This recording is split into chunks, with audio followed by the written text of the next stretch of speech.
Okay तो आज हम स्टार्ट करेंगे 9th स्टैंडर्ड का फर्स्ट पोयम। हिंदी सिलेबस का फर्स्ट पोयम है चांदनी रात। चांदनी रात से आपको क्या समझ में आता है? चांदनी वाली रात। चांदनी वाली रात। चांदनी मतलब क्या? तारा। तारा। चांद वाली रात। चांद वाली रात, ठीक है। देखते हैं आगे।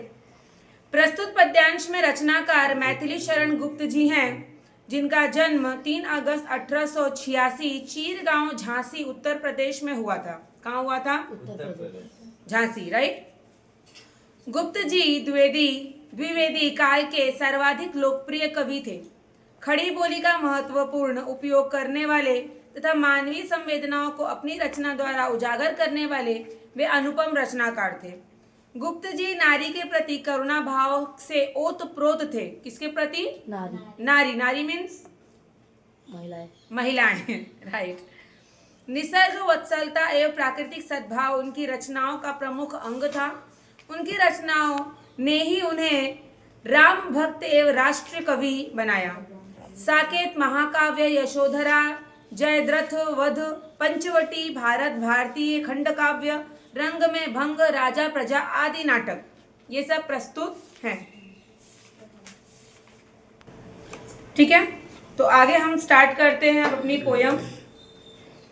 चारु चंद्र की चंचल किरणें खेल रही हैं जल थल में, स्वच्छ चांदनी बिछी हुई है अवनी और अंबर तल में।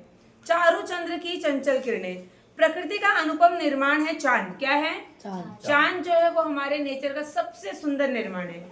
हम लोग एक बार सूर्य भगवान को देख के नमस्कार करते हैं, लेकिन चांद को देखने के बाद एक अंदर खुशी होती है कि नहीं? जब हम एकदम गोल सा पूरा चांद देखते हैं तो मन में एक अलग ही उमंग जागता है, भावनाओं से जुड़ा है हमारा चांद। कोई उन्हें चंदा मामा कहता है, कोई कहता है हमारे दोस्त हैं, कोई उसको देखकर कोई कविताएं लिखता है, कोई शायरी लिखता है, कोई गाने गुनगुनाता है, तो कोई उसका आनंद लेता है देखकर, राइट। चांद से हमारी कई सारी भावनाएं जुड़ी होती हैं। तो इस चंद्र का रूप बड़ा ही निराला है, मनमोहक है, जिसकी चंचल किरणें क्रीड़ा कर रही हैं। क्रीड़ा मतलब खेल रही हैं। भूमि पर तथा पानी में भी वह किरणें खेलती हैं हुई विभोर होती हैं। चंद्रमा की शीतल तथा स्वच्छ चांदनी किसी चमचमाती चादर जैसी धरती और आकाश पर फैली हुई है। यह प्रकृति का मनोहर दृश्य मन को तृप्त कर देता है। क्या कर देता है? अंडरस्टैंड? पुलक प्रकट करती है धरती हरित तृणों की नोकों से, मानो झूम रहा है तरुवर। मानो झूम रहा है तरु भी मंद पवन के झोंकों से। इस शीतल चांदनी का परिणाम बेहद उत्साहवर्धक तथा मन को अलौकिक आनंद देने वाला है।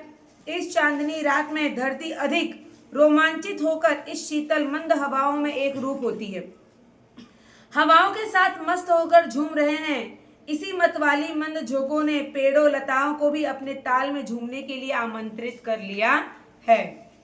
इसी का परिणाम सारी प्रकृति आनंद विभोर हुई है। आनंद विभोर मतलब क्या हुई है? आनंद विभोर, खुश हुई है ना।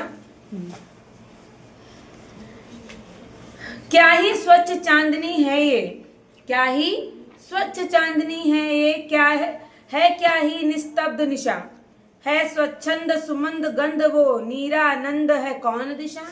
निशा मतलब क्या होता है? रात।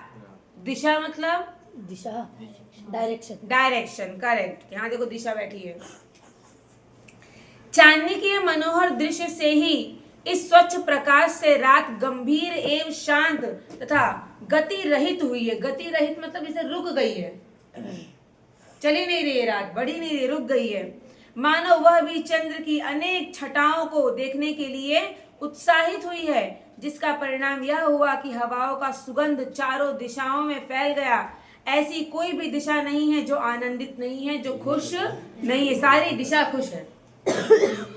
यह शीतल चांदनी स्वच्छ, स्वाधीन तथा स्वतंत्रता को उद्घोषित करती है। आगे है हमारा बंद नहीं अब भी चलते हैं नियति नटिक के कार्यकलाप। मतलब उस समय भी कोई काम करना बंद नहीं हुआ है, अब भी हमारे कार्यकलाप चल रहे हैं। बंद नहीं अब भी चलते हैं नियति नटिक के कार्यकलाप, पर कितनी एकांत भाव से, कितने शांत और चुपचाप, लेकिन एकदम चुपचाप, एकदम शांत भाव से अपना काम करते हैं।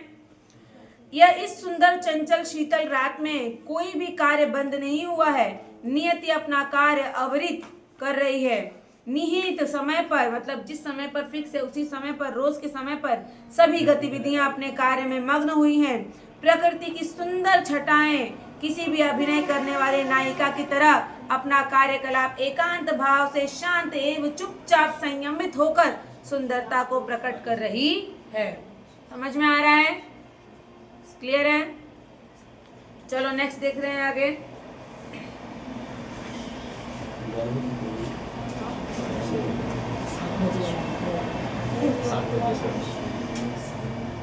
है बिखेर देती वसुंधरा, है बिखेर देती वसुंधरा, वसुंधरा मतलब धरती।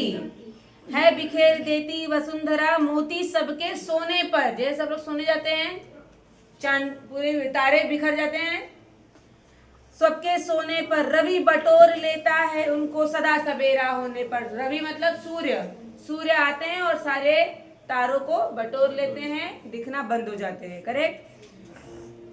ठंडी ठंडी शीतल हवाओं ने मोतियों का और ओस की बूंदों का निर्माण किया है। ओस की बूंदें शीतल चांदनी में मोतियों की जैसे प्रतीत हो रही हैं।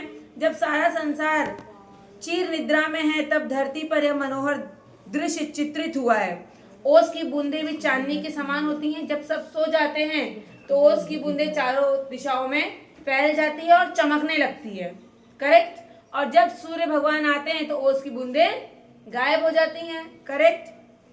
सुबह होते ही सूरज सुनहरे किरणों ने इन मोतियों को बटोरने का कार्य किया, अर्थात किरणों की उज्ज्वलता ने मोतियों को अस्तित्व को मिटा दिया।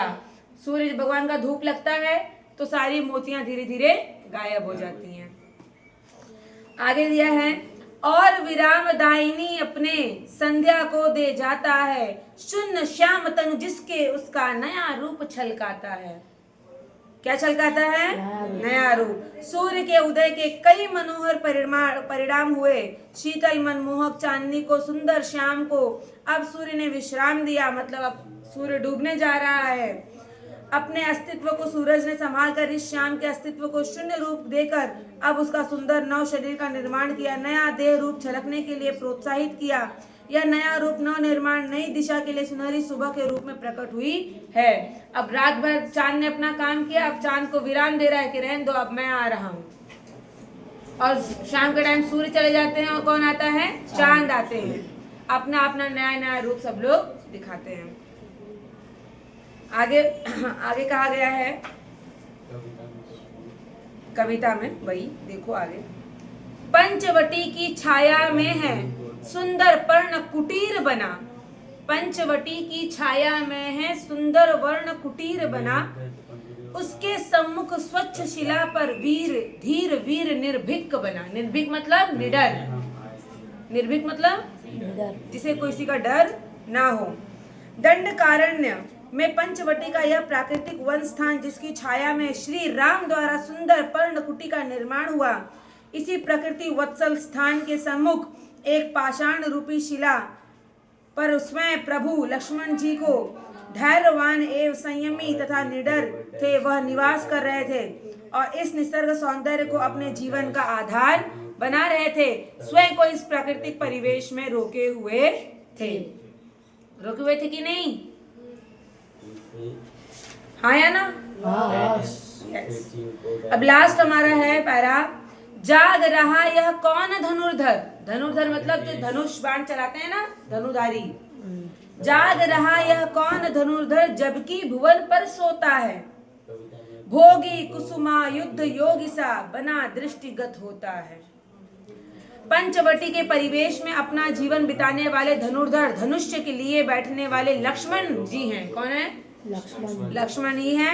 वह जब जागते हैं तो सारा संसार सोता है। जब लक्ष्मण जी जागते हैं तो सारा संसार क्या करता है? सोता है। इस सुंदर मनमोहक प्रकृति को भोगने वाले वह स्वयं ही हैं। जैसे इंद्रियों से सुख चाहने वाला कामदेव सुखों को भोगने की कोशिश करता है, उसी प्रकार इस सुंदर प्रकृति को, निसर्ग को किसी योगी की तरह, किसी साधक की तरह वे अपने आत्मज्ञान से भोगने का यत्न करते हुए लक्ष्मण जी दिखाई देते हैं। आई होप आप लोगों को पूरी पोएम अच्छे से समझ में आ गई। चलो, very good, thank you so much.